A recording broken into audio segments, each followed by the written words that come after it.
So hello friends, it's Waseem sir here और आज हम लोग सीखने वाले हैं OR subject that is operation research. तो ऑपरेशन रिसर्च में आज हम लोग सीखने वाले हैं असाइनमेंट के प्रॉब्लम देखने वाले हैं आज हम लोग, है ना। तो उसमें हंगेरियन मेथड देखने वाले हैं।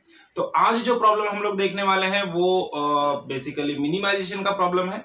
तो चलो मैं स्टेटमेंट पढ़ लेता हूँ। स्टेटमेंट आपको स्क्रीन पे भी दिख रहा है, आप लोग भी पढ़ लो मेरे साथ में। स्टेटमेंट देखो क्या बोल रहा है। A company is producing a single product and is selling it through 5 agencies situated in different cities, है ना। All of a sudden there is a demand of a product in another 5 cities not having any agency of the company, है ना। The company is faced with the problem of deciding on how to assign the existing agencies to the dispatch the product to needy cities, है ना, in such a way that the traveling distance is minimized, है ना। The distances given are in kilometer between the surplus and deficit cities are given in the following distance matrix, है ना। ये जो distance matrix है ये हम लोग को दिया हुआ है, यहाँ पे मैंने ड्रॉ किया है। देखो सरप्लस सिटीज है ABCD और डिफिसिट सिटीज है 1 2 3 4 5। ओके, तो कुछ सिटीज है जहां पे पहले क्या था, कंपनी के प्रोडक्ट बनते थे, उसके 5 सिटीज में एजेंसीज थे, वहां पे उसका डिमांड था, वहां पे 5 सिटीज को वो प्रोवाइड करता था एजेंसी को, और एजेंसी के जो प्रोडक्ट वहां पे सेल होते थे। अब अचानक से क्या हो गया, अनदर कोई और 5 सिटीज पे क्या हो गया, वहां पे डिमांड बढ़ गया है उसके प्रोडक्ट का। तो अभी वहां पे तो उसका कोई एजेंसी है नहीं। तो अभी कंपनी को क्या करना है, कंपनी को ये करना है कि जो एग्जिस्टिंग एजेंसीज है उनके द्वारा ही वो प्रोडक्ट वो 5 सिटीज तक पहुंचाना है ना। तो कैसे, कौन से एजेंसी को किधर उसको असाइन करना है, वो काम अब कंपनी को करना है। उसके लिए प्रॉब्लम हमारे पास आया हुआ है। तो ये काम हम लोग को करना है। देखो यहाँ पे surplus cities and deficit cities हम लोग को दिया हुआ है ना। अब स्टार्ट करते हैं हम प्रॉब्लम। हंगेरियन मेथड है हमारा। हंगेरियन मेथड का फर्स्ट प्रॉब्लम आज हम लोग देख रहे हैं। तो देखो अब पहला स्टेप क्या होता है। जनरली सब में पहले हम लोग को क्या देखना है, सब में फर्स्ट हम लोग को देखना है कि जो भी प्रॉब्लम हम लोग को दिया हुआ है वो बैलेंस टाइप प्रॉब्लम है या अनबैलेंस टाइप प्रॉब्लम है। अब बैलेंस टाइप प्रॉब्लम किसको बोलते हैं, अनबैलेंस टाइप प्रॉब्लम किसको बोलते हैं, ये हम लोग को कैसे पता चलेगा। नंबर ऑफ रोज और नंबर ऑफ कॉलम्स है ना। अगर number of rows are equal to number of column रहेंगे तो प्रॉब्लम बैलेंस टाइप है, कोई प्रॉब्लम नहीं, आगे हम लोग फर्दर इसको सॉल्व कर सकते हैं ना। लेकिन अगर नंबर ऑफ रोज और नंबर ऑफ कॉलम इक्वल नहीं रहेंगे तो क्या होगा, हम लोग को वो प्रॉब्लम अनबैलेंस टाइप हो जाता है ना। फिर उसको हम लोग को बैलेंस करना होता है बाय एडिंग द डमी रो और डमी कॉलम, है ना। और उसके बाद फिर उसको आगे नॉर्मल प्रोसीजर चलेगा, है ना। तो अब यहाँ पे देख लेते हैं हम लोग ABCD 5 रोज है और 1 2 3 4 5 5 कॉलम है। 5 रोज 5 कॉलम मतलब ये बैलेंस टाइप का प्रॉब्लम है। इसमें कुछ भी डमी रो या डमी कॉलम ऐड करने की जरूरत नहीं है। अगर हमारे पास 5 रो और 4 कॉलम रहते थे तो एक डमी कॉलम हम लोग यहाँ पे ऐड करते थे, उसके सारे के सारे वैल्यू 0 0 लगाते थे हम लोग, है ना, और आगे प्रॉब्लम फर्दर सॉल्व करते थे, सेम प्रोसीजर, है ना। अगर हमारे पास यहाँ पे 4 रो और 5 कॉलम रहते थे तो हम लोग क्या करते थे, एक एक्स्ट्रा रो ऐड कर देते जिसको डमी रो लिखते थे और सारे वैल्यू वो रो में 0 0 लिखते थे और आगे प्रॉब्लम सिंपल प्रोसीजर जैसा अभी यहाँ पे होगा वैसा ही सॉल्व करते थे। ओके, समझ में आई है। अब देखो, अब तो समझ में आएगी प्रॉब्लम बैलेंस है तो कुछ करने की जरूरत नहीं। अब आगे नेक्स्ट स्टेप क्या है हमारा। बेसिकली हमारा जो प्रॉब्लम सॉल्व होगा हंगेरियन मेथड से वो 2 फेजेस में होता है ना। फर्स्ट फेज में क्या करना है हम लोग को, फर्स्ट फेज में हम लोग को column reduction and row reduction करना है। सबसे पहले रो रिडक्शन करो, उसके बाद कॉलम रिडक्शन करना है ना। उसके बाद फिर फेज 2 में हम लोग ऑप्टिमैलिटी कंडीशन के लिए चेक करेंगे प्रॉब्लम को। ओके, तो चलो फेज 1 के जो स्टेप और जो फेज 1 के स्टेप होते हैं, फेज 1 के जो रो रिडक्शन और कॉलम रिडक्शन, ये 2 स्टेप हो गए फेज 1 में। ये 2 स्टेप सिर्फ वंस अ टाइम हो गए ना, मतलब एक ही बार ये 2 स्टेप हम लोग को करना है। बाद में कितने भी इटरेशन आते जाएंगे तो ये स्टेप को हम लोग को वापस से दोहराना नहीं है। ओके, समझ में आया। तो चलो स्टार्ट करते हैं। सब में पहले करेंगे हम लोग रो रिडक्शन, है ना। अब रो रिडक्शन का क्या प्रोसीजर है, रो रिडक्शन का प्रोसीजर एकदम सिंपल है। क्या करना है हम लोग को, ईच रो को देखना है। जैसे कि रो ए है, रो ए में देखो जितने भी वैल्यूज है इसमें सब में मिनिमम वैल्यू कौन सी है वो देखना है हम लोग, है ना। सब में मिनिमम वैल्यू कौन सी है वो देखना है ना। इसको रो मिनिमा भी बोलते हैं हम लोग यहाँ पे, रो मिनिमा। तो मिनिमम वैल्यू ऑफ रो हम लोग को यहाँ पे लिख देना है ईच रो के लिए। तो अब यहाँ पे देखो सब में मिनिमम वैल्यू है 130, तो 130 को लिख दो। यहाँ पे देखो सब में मिनिमम वैल्यू कितनी है 120 है, तो यहाँ पे 120 लिख दो। उसी तरह से यहाँ पे देखो सब में मिनिमम वैल्यू 110 है, तो यहाँ पे 110 लिख दो। उसके बाद यहाँ पे देखो सब में मिनिमम वैल्यू 50 है ना। और उसी तरह से यहाँ पे सब में मिनिमम वैल्यू कितनी है 35 है है ना। अब क्या करना है, अब हम लोग को क्या करना है, ये जो 130 है, ये जो मिनिमम वैल्यू हम लोग को मिली 130 को ये रो के जितने वैल्यू है सब में से क्या करना है, सब्सट्रैक्ट करना है ना। 160 माइनस 130, 130 माइनस 130, 175 माइनस 130, 190 माइनस 130 और 200 माइनस 130 करना है ना। और क्या करना है, न्यू टेबल में ये वैल्यूज हम लोग को लिख लेना है। न्यू इटरेशन हमारा मिल जाएगा हम लोग को, जो रो रिड्यूस होने के बाद जो हम लोग को मिलना है, जिसको रो रिडक्शन बोलते हैं। रो रिडक्शन प्रोसेस हो रहा है हमारा फर्स्ट स्टेप, है ना। तो अब देखो सब में पहले अब ये वाले टेबल में हम लोग ये वैल्यू लिखेंगे। देखो 130, 160 में से 130 गया तो कितना बच गया, इधर बच गया 30। ओके, अब देखो 130 में से 130 चला गया, यहाँ पे बच गया 0। उसी तरह से देखो 175 में से 130 चला गया तो कितना बच गया 130, 3 और 4 कितने थे, 7 होते थे, 45 बचा है यहाँ पे, है ना। तो यहाँ पे मिल गया 45। ओके, उसके बाद देखो 130, 190 में से 130 गया तो कितना मिलेगा 60। ओके, उसी तरह से देखो 200 में से 130 गया तो कितना बचेगा 70, है ना। तो यहाँ पे ये 70 बच गया। ओके, अब देखो, अब बी रो के लिए सेम वही प्रोसीजर करना है, 120 माइनस करते जाना। देखो 130 में से 120 गया तो कितना बचा 15, सिंपल है। उसके बाद 120 में से 120 गया 0। उसके बाद देखो 130 में से 120 गया कितना बचेगा 10 बचेगा 10। 160 में से 120 गया तो कितना बचेगा 40। उसके बाद देखो 175 में से 120 गया तो कितना बचेगा, देखो 7 में से 2 गया कितना बचा 5, मतलब 55, है ना। तो यहाँ पे बच जाएगा 55। उसी तरह से सेम प्रोसीजर रो सी के लिए करना है। रो सी का मिनिमम वैल्यू है 110। अब 110 को डिवाइड कर, सॉरी 110 क्या करना है, हर एक वैल्यू में से 110 माइनस करते जाना है। तो देखो 140 में से 110 गया कितना बचा 30। उसी तरह से 110 में से 110 गया 0। देन 155 में से 110 माइनस कर दो तो कितना बचेगा 45। 170 में से 110 गया कितना बचा 60। 185 में से 110 चला गया तो कितना बचेगा 75, है ना। 85 में से 10 माइनस हो गया 75। सेम प्रोसीजर यहाँ पे भी करना है, 50 को माइनस करो तो पहले दो वाली 50 है तो यहाँ पे क्या आएगा 0 0। 50 में से 50 गया 0। 80 में से 50 गया तो कितना बचेगा 30, है ना। तो यहाँ पे भी आ गया 30 और यहाँ पे भी 80 है तो यहाँ पे भी 30 आ जाएगा। देखो 110 में से 50 गया तो कितना बचेगा 60, है ना। तो यहाँ पे वैल्यू आ गया हमारा 60। सेम अब 35, देखो 35, 55 में से 35 गया तो कितना बचेगा 45, 55, 20, है ना। सेम वे 35 में से 35 गया 0। अब देखो 70 में से 35 गया तो कितना बचेगा 35 बचेगा, क्योंकि 35 टू 70 होता है ना। उसी तरह से देखो 80 में से 35 गया तो कितना बचेगा 45। और देखो 105 में से 35 गया तो कितना बचेगा, देखो 5 निकाल दो, 100 में से 30 गया 70 बचेगा, है ना। ओके, तो ये पहला स्टेप हो गया हमारा रो रिडक्शन, है ना। अब ये रो रिडक्शन होने के बाद क्या करना है, नेक्स्ट स्टेप करना है फेज 1 का हमको कॉलम रिडक्शन। तो कॉलम रिडक्शन के लिए क्या करना है, सेम प्रोसीजर जैसा हम लोगों ने हर एक रो का मिनिमम वैल्यू यहाँ पे निकाला था रो मिनिमा, उसी तरह से यहाँ पे भी क्या करना है हम लोग को कॉलम मिनिमा निकालना है। क्या करना है, कॉलम मिनिमा निकालना है, मतलब हर एक कॉलम के मिनिमम वैल्यूज को हम लोग को यहाँ पे निकालना है। ओके, अब देखो यहाँ पे सब में पहले ये वैल्यू देखो, यहाँ पे सब में मिनिमम वैल्यू कितनी है 0 है तो यहाँ पे 0 लिख दो, यहाँ तो सब 0 है तो यहाँ पे 0 आएगी। यहाँ पे देखो मिनिमम वैल्यू कितना है 10 है। यहाँ पे देखो मिनिमम वैल्यू कितना है 30 है। और यहाँ पे देखो मिनिमम वैल्यू कितना है, देखो मिनिमम वैल्यू है 55।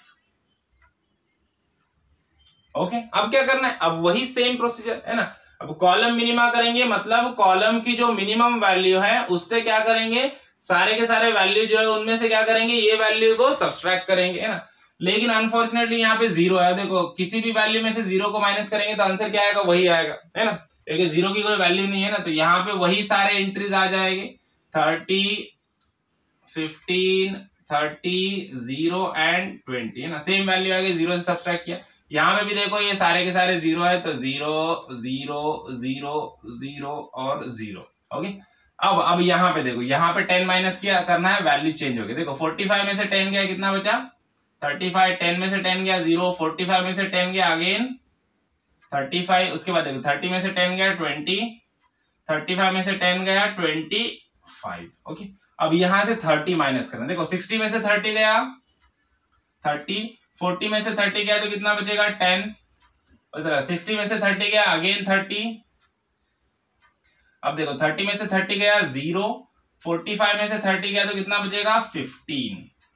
ओके, अब 55 को माइनस करना है, देखो 70 में से 55 गया तो कितना बचेगा 55, 60, 70 मतलब 15 बचेगा, 55 में से 55 गया 0, 75 में से 55 गया तो कितना बचेगा 55, 65, 75 मतलब 20 बचेगा। उसी तरह देखो 60 में से 55 गया तो कितना बचेगा अगेन 15, नो 5 है ना, 55 और 60 कितना बचेगा 5 बचेगा, है ना। उसके बाद देखो 70 में से 55 गया तो कितना बचेगा 15 बचेगा, है ना, 55, 60, 70। ओके, तो इस तरह से हम लोगों ने कॉलम मिनिमा का भी प्रोसेस कर चुके हैं हम लोग, है ना। कॉलम रिडक्शन भी कर दिया हम लोगों ने। कॉलम रिडक्शन करने के बाद ये वाला हम लोग को मैट्रिक्स मिल गया है, मतलब यहाँ पे हमारा फेज 1 कंप्लीट। अब देखो अब क्या करना है हम लोग को, ध्यान से देखो। अब ये जो रो रिडक्शन कॉलम रिडक्शन हो गया, उसके बाद जो मैट्रिक्स मिला है हम लोग को, इसमें क्या करना है अभी हम लोग को, पहले फर्स्ट रो देख लो, है ना। अब फर्स्ट रो में देखना है कोई जीरो है क्या, है ना। अगर जीरो है तो ठीक है, अगर जीरो नहीं है तो वो रो को स्किप कर देना है, अगली रो पे चले जाना है ना। और जीरो भी कितना चाहिए, सिर्फ एक जीरो चाहिए, सिंगल जीरो चाहिए। मोर देन 1 जीरो रहेगा तो वहां पे भी कुछ नहीं करना है, स्किप करना है, नेक्स्ट रो पे जाना है। ओके, तो अब जैसे हम लोग ये फर्स्ट रो को देख रहे हैं, फर्स्ट रो में जीरो है और एक सिंगल जीरो है, तो ये जीरो को क्या करना है हम लोग को असाइन करना है। यहाँ पे एक स्क्वायर बना देना है, इसको असाइन कर दिया हम लोगों ने जीरो को, है ना। अब जब भी आप लोग रो में रो असाइन करोगे, ये रो में जीरो को हम लोगों ने असाइन कर दिया, जब भी असाइन करोगे तो क्या करना है, यहां से पास करना है एक वर्टिकल लाइन, है ना। जिससे क्या होगा, इस रो में जितने सारे वैल्यूज रहेंगे, जितने सारे जीरोस रहेंगे वो कैंसिल हो जाएंगे, वो फर्दर कैलकुलेशन में नहीं आएंगे। ओके, उसको हम लोग नहीं पकड़ेंगे। ओके, समझ में आया। रो को कैसे असाइन करना है, रो में देखना है सिर्फ एक सिंगल जीरो होना चाहिए, अगर जीरो नहीं है तो छोड़ दो रो को, है ना। अगर मोर देन 1 जीरो है तो भी रो को छोड़ दो, है ना। सिर्फ सिंगल जीरो रहेगा तभी उस जीरो को असाइन करना है। ओके, और जब भी रो असाइन करोगे तो एक वर्टिकल लाइन ड्रॉ करना है पूरे थ्रू आउट कॉलम में से। ओके, अब क्या करना है, ये फर्स्ट रो हो गया। अब फर्स्ट रो हो गया, सेकंड रो पे जाओ। सेकंड रो पे देखो, सेकंड रो पे यहाँ पे कितने जीरोस है ना। अब आप लोग देखोगे यहाँ पे ये जीरो तो कैंसिल हो गया, वर्टिकल लाइन आ गई, वो कैलकुलेशन में नहीं पकड़ेंगे हम लोग, है ना। अब इसको छोड़ के ये और ये दो जीरोस है ना। जब दो जीरोस है तो उस रो को असाइन करना है क्या, नहीं करना है, उसको स्किप करना है, आगे बढ़ना है हम लोग को, है ना। ये रो को छोड़ दो, इसमें कुछ भी नहीं करना है, सिर्फ थर्ड रो में जाओ, है ना। अब थर्ड रो में हम लोग देखेंगे तो थर्ड रो में यहाँ पे कोई जीरो दिख रहा है क्या, नहीं है। ये जीरो था लेकिन ये जीरो कैंसिल हो गया, है ना। ये जीरो क्या हो गया, कैंसिल हो गया, क्योंकि यहां से वर्टिकल लाइन चली गई, तो इसको भी स्किप कर देना है, इसको भी नहीं देखना है। अब नेक्स्ट रो पे जाओ। अब ये वाली रो पे देखेंगे हम लोग, है ना, डी रो पे देखो, ये वाला जीरो कैंसिल हो गया, लेकिन फिर भी यहाँ पे एक और ये दो जीरोस है ना। दो जीरोस आए तो इसको भी असाइन करना है क्या, नहीं करना है, इसको भी छोड़ देना है, स्किप कर देना है, कुछ भी नहीं करना है, आगे बढ़ो, है ना। अब यहाँ पे हम लोग देख रहे हैं, तो यहाँ पे हम लोग देख रहे हैं कि यहाँ पे ये जीरो था, लेकिन ये जीरो तो असाइन हो गया, ये जीरो कैंसिल हो गया, है ना, ये जीरो कैंसिल हो गया। अब बचा क्या, यहाँ पे उसको, ये जीरो को छोड़ के और कोई जीरो है क्या, नहीं है ना। तो जीरो नहीं है तो भी स्किप करना है ना, जीरो नहीं है तो भी स्किप करना है, और मोर देन 1 जीरो है तो भी स्किप करना है, सिंगल जीरो रहेगा तभी असाइन करना है। ओके, अब देखो ये रो असाइनिंग का प्रोसेस हो गया हमारा। अब क्या करना है, अब कॉलम असाइनिंग करना है ना। अब कॉलम्स को असाइन करना है 1 बाय 1, है ना। तो इधर से स्टार्ट करेंगे हम लोग। तो देखो सब में पहला फर्स्ट कॉलम देखो, फर्स्ट कॉलम में सिंगल जीरो है क्या, है, यहाँ पे सिंगल जीरो है ना। तो इसको असाइन कर देना हम लोग को, है ना। अब देखो, अब जैसा हम लोगों ने रो असाइन करने के बाद क्या किया था, हम लोगों ने वर्टिकल लाइन ड्रॉ किया था, है ना, क्योंकि रो हॉरिजॉन्टल होता है तो उसके ऑपोजिट हम लोगों ने वर्टिकल लाइन ड्रॉ किया था। उसी तरह से जब हम लोग कॉलम में किसी सेल को असाइन करेंगे तो वहां पे हम लोग क्या करेंगे, हॉरिजॉन्टल लाइन ड्रॉ करेंगे थ्रू आउट द रो, है ना। अब देखो यहाँ पे मैंने रो कॉलम को असाइन किया है, तो यहाँ पे मैं हॉरिजॉन्टल लाइन ड्रॉ करूंगा, है ना। जब रो में सेल को असाइन करेंगे वर्टिकल लाइन, जब कॉलम में सेल को असाइन करेंगे तो हॉरिजॉन्टल लाइन ड्रॉ करना। ओके, पक्का याद रखना। ओके, अब ये देखो पहला रो हो गया, सेकंड रो तो पूरा कैंसिल है, इसको देखना ही नहीं। थर्ड रो में जाओ, थर्ड रो में हम लोग को दिख रहा है कि एक ही जीरो है यहाँ पे ना, सिंगल जीरो है तो इसको असाइन कर दो, है ना। अब देखो जब कॉलम असाइन होगा तो क्या होगा, हॉरिजॉन्टल लाइन ड्रॉ होगी, है ना, थ्रू आउट द रो। अब उसी तरह से ये कॉलम हो गया, अब नेक्स्ट कॉलम पे जाओ, है ना, ये कॉलम पे असाइन किया, ये कॉलम पे भी असाइन किया, अब नेक्स्ट कॉलम पे जाओ, इस कॉलम में देखो, इस कॉलम में देखो ये वैल्यू कैंसिल हो गई, ये जीरो भी कैंसिल हो गया, अब बचा 30, 30 और 15, इसमें कोई जीरो है क्या? नहीं, तो इसको स्किप कर दो, आगे बढ़ो, है ना। अब लास्ट वाला कॉलम हम लोग देखेंगे, यहाँ पे भी देखो, यहाँ पे भी कोई जीरो है क्या? नहीं है ना, 15, 20 और 15 है, तो जीरो नहीं है तो हम लोग असाइन करेंगे क्या? नहीं करेंगे, छोड़ दो, है ना। अब ये कॉलम असाइनिंग और रो असाइनिंग प्रोसेस होने के बाद अब हम लोग को देखना है कि कोई मैट्रिक्स में कोई जीरो बचा है क्या, है ना, मैट्रिक्स में कोई जीरो बचा है क्या, इसको छोड़ के बाकी सारे तो कैंसिल हो गए ना लाइन से, है ना, ये लाइंस को छोड़ के कोई वैल्यू जीरो बची है क्या? नहीं बची है, नहीं बची है तो ओके, अगर जीरो बचा है तो हम लोग को अलग प्रोसीजर करना पड़ता है। यहाँ पे हम लोगों ने सारे के सारे कॉलम्स और रो असाइन कर दिए, यहाँ पे हम लोग को असाइन कर दिए हैं। अब असाइन करने के बाद हम लोग को क्या करना है, यहाँ पे चेक करना है प्रॉब्लम ऑप्टिमैलिटी के लिए, है ना। फेज 2 में हम क्या करते हैं, ऑप्टिमैलिटी के लिए चेक करते हैं, तो चेक करना है। तो ऑप्टिमैलिटी की कंडीशन क्या होती है, यहाँ पे ऑप्टिमैलिटी की कंडीशन एकदम सिंपल सी है। देखो क्या होता है कि नंबर ऑफ रोज देखना है हम लोग, कितने हैं, 1 2 3 4 5 रोज है, नंबर ऑफ रोज है 5, ओके। तो it should be equals to assign zeros, है ना, जितने जीरोस को असाइन किया या फिर जितने स्क्वायर है, जीरो वाले स्क्वायर है, कितने हैं, 1 2 3 है, ये खाली कितने हैं, 3 है ना, तो it is not equals to number of rows, है ना, असाइन जीरो कितने हैं, 1 2 3 है, और नंबर ऑफ रोज कितने हैं, 5 है, तो ये इक्वल है क्या, नहीं है ना। तो मतलब हमारा प्रॉब्लम ऑप्टिमल है क्या, नहीं है, तो हम लोग को फर्दर और इटरेशन करना पड़ेगा, आगे प्रॉब्लम को बढ़ाना पड़ेगा, है ना। तो जब तक नंबर ऑफ रोज और number of assign zero same नहीं हो जाते तब तक हम लोग को प्रॉब्लम करते रहना है, ओके। तो चलो, मतलब ये अब प्रॉब्लम हमारा ऑप्टिमल है क्या, नहीं है, नंबर ऑफ रोज 5 है और असाइन जीरो 3 है, तो इसलिए प्रॉब्लम ऑप्टिमल नहीं है। तो नेक्स्ट स्टेप हम लोग क्या करेंगे, वापस फर्स्ट नेक्स्ट स्टेप करने से पहले हम लोग को क्या करना पड़ेगा, यहाँ पे कुछ चेंजेस करना पड़ेगा और नेक्स्ट इटरेशन पे जाना पड़ेगा, है ना। तो नेक्स्ट इटरेशन पे जाने के लिए क्या करना है, सब में फर्स्ट चीज ये देखो कि ये वर्टिकल लाइन और ये हॉरिजॉन्टल लाइन, दो हॉरिजॉन्टल लाइन एक वर्टिकल लाइन, इनसे जितने वैल्यू सारे कैंसिल हो गए, वो कैंसिल वैल्यूज छोड़ के जो वैल्यू बचे हैं, जैसे 30 35 30 15, 30 35 30 20 और 20 25 15 15, इनमें से सब में मिनिमम वैल्यू कौन सा है, मिनिमम वैल्यू है 15, है ना, तो सब में मिनिमम वैल्यू है 15। तो अब ये 15 का क्या करना है, 15 को क्या करना है, देखो नेक्स्ट इटरेशन में जब हम लोग जाएंगे तो जहां पे इंटरसेक्शन हो रहा है दोनों लाइन का, ये हॉरिजॉन्टल लाइन, ये हॉरिजॉन्टल लाइन और ये वर्टिकल लाइन, तो इंटरसेक्शन यहाँ पे एक हो रहा है हॉरिजॉन्टल वर्टिकल लाइन का, और यहाँ पे एक इंटरसेक्शन हो रहा है हॉरिजॉन्टल वर्टिकल लाइन का, है ना। तो यहाँ पे क्या करना है, यहाँ पे जो वैल्यू आएंगे, ये 15 को यहाँ पे ऐड करना है, यहाँ पे 0 है तो 0 प्लस 15 कितना आया, 15 आया। देखो b और 2 है ना, तो यहाँ पे मैं वैल्यू भी लिख देता हूँ, यहाँ पे आ गया हमारा 15। इसी तरह से यहाँ पे देखो d और 2, यहाँ पे भी क्या आएगा, 0 प्लस 15 15 आ गया, बराबर। अब क्या करना है, जो ये वैल्यूज है जो कैंसिल नहीं हुए हैं, जैसे कि 30 35 30 15, 30 35 30 20 और 20 25 15 15, ये सारे वैल्यूज में से 15 को क्या करना है, सब्सट्रैक्ट करना है, माइनस करना है। देखो ऐसा 30 में से 15 गया तो कितना बचेगा, 15। उसी तरह से यहाँ पे देखो 35 में से 15 गया तो कितना बचेगा, 20। 30 में से 15 गया 15, 15 में से 15 गया 0, 30 में से 15 गया 15, 35 में से 15 गया 20, 30 में से 15 गया 15, 20 में से 15 गया तो कितना बचेगा 5। अब यहाँ पे देखो 20 में से 15 गया तो 5 बचेगा, 5। देखो 25 में से 15 गया 10, 15 में से 15 गया 0 एंड 0, ओके, ये हो गया। अब जो वैल्यूज कैंसल हुए हैं लेकिन इंटरसेक्शन पॉइंट पे नहीं है, उन वैल्यू को क्या करना है, उन वैल्यू को एज इट इज यहाँ पे लिख देना है ना। जैसे कि ये वैल्यू है 15, तो ये 15 इधर एज इट इज आ जाएगा, है ना। जैसे कि ये वैल्यू असाइन हुआ है तो भी, है ना, असाइन हुआ है लेकिन इंटरसेक्शन पे नहीं है तो उसको भी एज इट इज लिख दो 0। यहाँ पे भी देखो 0 10 0, तो इसको भी एज इट इज लिख देंगे हम लोग 0 10 0, है ना। अब ये रो में देखो, ये रो में एक ही वैल्यू था, यहाँ पे 0 था, इसको 0 लिख दो, है ना। उसके बाद देखो यहाँ पे ये 0 20 0 5, है ना, तो क्या आएगा 0 20 0 5 एज इट इज, और यहाँ पे 0 था, इसको भी 0 एज इट इज लिख दो, है ना। तो देखो अब नेक्स्ट इटरेशन टेबल हमारा बन चुका है ना। अब ये टेबल बनने के बाद क्या करना है, वापस वही प्रोसीजर, है ना, फेज 2 की फर्स्ट प्रोसीजर। फेज 2 में फर्स्ट प्रोसीजर क्या किया था हम लोगों ने, है ना, असाइन कर रहे थे हम लोग, है ना, असाइन कर रहे थे कॉलम सेल्स को। तो उसके लिए हम लोग क्या करते हैं, रोज और कॉलम्स देखते हैं। सबसे पहले रोज देखते हैं।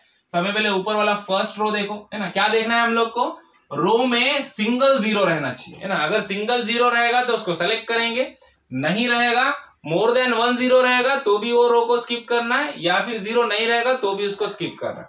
अब यहाँ पे इस रो में देखते हैं हम लोग, तो यहाँ पे एक और ये 1 और 2 कितने, 2 जीरोस है ना, तो 2 जीरोस है तो इसको स्किप कर दो, इसको असाइन नहीं करना। वापस सेकंड रो में देखो, यहाँ पे भी 1 और 2 2 जीरो है तो इसको भी असाइन नहीं करना है, स्किप कर दो। फिर थर्ड रो में हम लोग देखते हैं तो यहाँ पे सिंगल जीरो है ना, एक ही जीरो है, मोर देन 1 जीरो है क्या, नहीं है, तो इसको असाइन कर दो, है ना।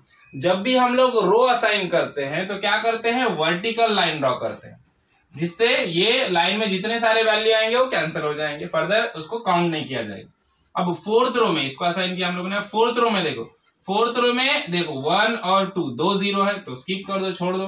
फिफ्थ रो में देखो यहाँ पे भी 2 जीरो है तो इसको भी छोड़ दो, है ना। अब करना है कॉलम स्कैनिंग, है ना, तो कॉलम देखेंगे, फर्स्ट कॉलम ये वाला, है ना। अब यहाँ पे हम लोग देखते हैं तो यहाँ पे हम लोग को एक ही सिंगल जीरो दिख रहा है तो इसको असाइन कर दो, है ना।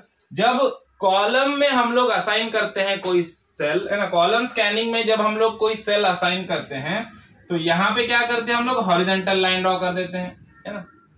अब सेकंड कॉलम को स्कैन करना है, सेकंड कॉलम तो ऑलरेडी डिलीटेड है तो थर्ड कॉलम पे जाओ।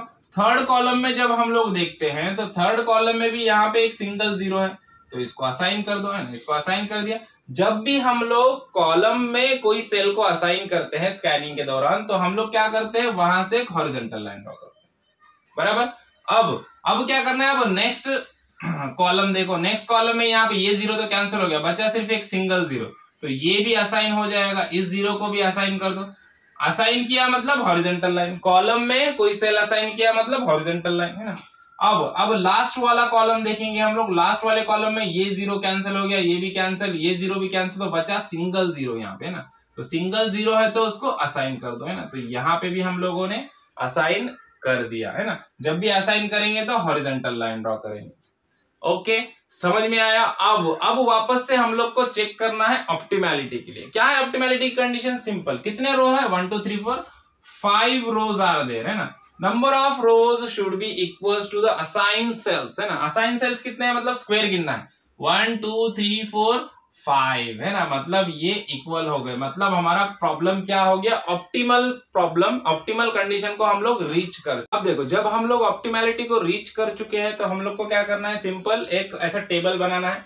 अब देखो हम लोग को क्या क्या दिया था, सरप्लस सिटी और डिफिसिट सिटी दिया था, है ना। तो एक पहला कॉलम में सरप्लस सिटी लिख दो, दूसरे कॉलम में डिफिसिट सिटी, और थर्ड क्या है हम लोग को, ये वैल्यूज क्या आते हैं, डिस्टेंस इन किलोमीटर्स के वैल्यू थे तो वो हम लोग लिख देंगे डिस्टेंस इन किलोमीटर्स। ओके, अब सरप्लस सिटीज कौन से ए बी सी डी ई है, तो यहाँ पे उनके नाम लिख दो, यहाँ पे A B C D and E, है ना, ये सारे हमारे सरप्लस सिटीज आ गए, है ना। अब किसको देखो, सरप्लस सिटी जो है ए, हमारी ए सरप्लस सिटी है। अब सॉल्यूशन में देखना है, लास्ट वाले इटरेशन में हम लोग को सरप्लस सिटी ए को हम लोगों ने किसको असाइन किया, नंबर 4 को, है ना। तो डिफिसिट सिटी कौन सी है, डिफिसिट सिटी नंबर 5, यहाँ पे असाइन, देखो असाइनमेंट देखो कौन सा है, ए को कौन सा असाइन किया है, यहाँ पे डिफिसिट सिटी नंबर 5 असाइन किया है ए को, सरप्लस सिटी ए को डिफिसिट सिटी नंबर 5 असाइन किया है, ये वाला, है ना। तो अब ये वाला वैल्यू हम लोग को यहाँ पे लिख देना है, कौन सा है, सिटी नंबर 5 है, तो यहाँ पे लिख दो 5। ओके, अब देखो ए के लिए 5 सिटी का जो डिस्टेंस है किलोमीटर में, वो आप ओरिजिनल प्रॉब्लम से देखना, जो पहला वाला जो प्रॉब्लम में हम लोग को दिया है कॉलम, वो देखना, है ना। ए में नंबर 5 डिफिसिट सिटी के लिए कितना डिस्टेंस है, 200, है ना। तो यहाँ पे डिस्टेंस इन किलोमीटर 200 लिखना है। ओके, अब उसी तरह से देखो रो बी में कौन सा असाइन किया है, रो बी में यहाँ पे थर्ड असाइन किया है ना। सरप्लस सिटी बी के लिए असाइन कौन सा है, डिफिसिट सिटी 3 है ना। तो बी में 3 यहाँ पे, है ना, तो बी के आगे क्या लिखेंगे हम लोग, थर्ड सिटी, है ना, इसको डिफिसिट सिटी नंबर 3 असाइन किया है ना। अब ओरिजिनल प्रॉब्लम में देखो बी को 3 कितना है, 130 है, तो यहाँ पे डिस्टेंस इन किलोमीटर कितना लिख देंगे, 130, है ना। उसी तरह से रो नंबर सी में देखो, रो नंबर सी में किसको असाइन किया है, यहाँ पे देखो रो नंबर सी जो सरप्लस सिटी है उसको कौन से डिफिसिट सिटी को असाइन किया है, सिटी नंबर 2 को, है ना। तो यहाँ पे 2 लिख दो सी के सामने, है ना। अब देखो C और 2, देखो C और 2 यहाँ पे डिस्टेंस इन किलोमीटर कितना है, 110 है, तो यहाँ पे 110 लिख दो, है ना। उसी तरह से रो डी में देखो, सरप्लस सिटी डी को किसको असाइन किया है, डिफिसिट सिटी नंबर 1 को असाइन किया है ना, तो डी के आगे यहाँ पे 1 लिख दो, है ना। और यहाँ पे देखो D1 का वैल्यू कितना है, 50 किलोमीटर, है ना, तो 50 किलोमीटर यहाँ पे लिख दो, है ना। उसी तरह से ई, सरप्लस सिटी ई को कौन सा डिफिसिट सिटी अलॉट किया है, 4 नंबर, है ना, city number 4, deficit city number 4, तो यहाँ पे 4 लिख दो। ओके, अब देखो E4 का वैल्यू कितना है, 80 है, तो यहाँ पे 80 लिख दो, है ना। अब हम लोग को क्या बोला था, calculate the minimum distance travel, तो मिनिमम डिस्टेंस ट्रेवल क्या होगा, ये सारों का एडिशन, है ना। तो अब इसका एडिशन कर लेंगे हम लोग, इसका टोटल एडिशन कर लेंगे हम लोग, तो हम लोग को आंसर मिल जाएगा 570 किलोमीटर, है ना। कितना मिल गया, 570 किलोमीटर, है ना। तो ये है हमारा फाइनल आंसर, 570 किलोमीटर, है ना। समझ में आया, देखो प्रॉब्लम समझ में आया। वीडियो अच्छा लगा तो वीडियो को लाइक कीजिए, ज्यादा से ज्यादा अपने दोस्तों के साथ शेयर कीजिए, है ना, और चैनल को सब्सक्राइब करना ना भूलिए। ओके, तो मिलते हैं नेक्स्ट वीडियो में नेक्स्ट प्रॉब्लम के साथ, तब तक के लिए थैंक यू, बाय बाय।